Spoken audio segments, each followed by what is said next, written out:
because మాట్లాడుచున్నాడు. there we see that there are two people who had a different spirit in the word of God. ఇక్కడ మనం చూసినట్లయితే దేవుని వాక్యంలో ఇద్దరు మనుషులకు మాత్రం మరి ప్రత్యేకమైన ఆత్మ Because ఉన్నది.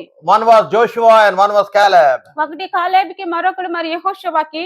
In the book of Numbers chapter 14 and verse 24, if you see in the Old Testament, మరి పాత నిబంధన గ్రంథంలో మనం చూసినట్లయితే సంఖ్యాకాండము 14వ అధ్యాయము 24వ వచనంలో చూద్దాం. but my servant Caleb, because he has a different spirit in him and has followed me fully, I will bring him into the land which he went, and his descendants shall inherit it. నా సేవకుడు అయిన కాలేబు మంచి మనసు కలిగి పూర్ణ మనసుతో నన్ను అనుసరించిన హేతు చేత అతడు పోయిన దేశంలో అతను ప్రవేశపెట్టుదును. Hallelujah. Here the word of the Lord says that because he has a different spirit, or another spirit in different translation it says.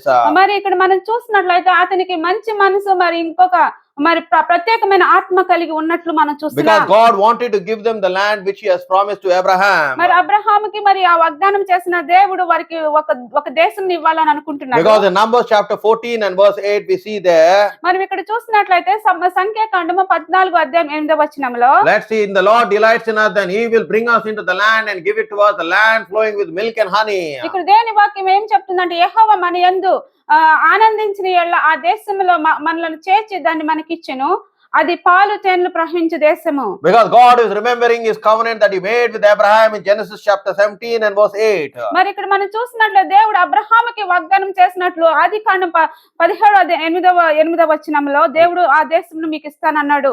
And I will give unto you and to your seed after you the land which you are a stranger, all the land of Canaan for an everlasting possession, and I will be their God. దేవుడు అంటున్నాడు, నీకును నీ తర్వాత నీ సంతతిని నీవు పరదేశి అయిన దేశం అనగా కానాను దేశమంత నిత్య స్వాస్థ్యముగా ఇచ్చి వారికి దేవుడై ఉండునని అతనితో చెప్పెను. And that's how God had to send he had to send 12 tribes to spy the land.